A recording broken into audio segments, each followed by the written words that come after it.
Vođin govor iz drame Vođa. Pre nego što se na poprište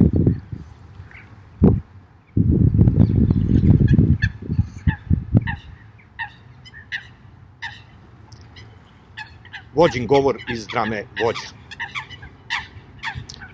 Pre nego što na poprište nastupimo i u podvig se veličajni upustimo, ne smemo ništa da ispustimo, ne smemo nespremni da istupimo.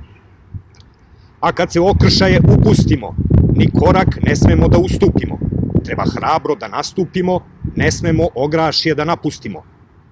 Jer ako i korak odstupimo, ako se i malčice opustimo, pobedu ćemo da im ustupimo, dobijeno ćemo da upustimo.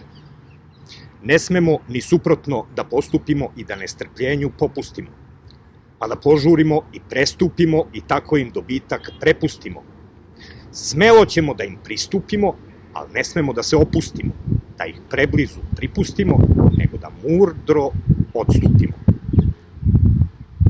Ako previše odstupimo i poprište bitke napustimo,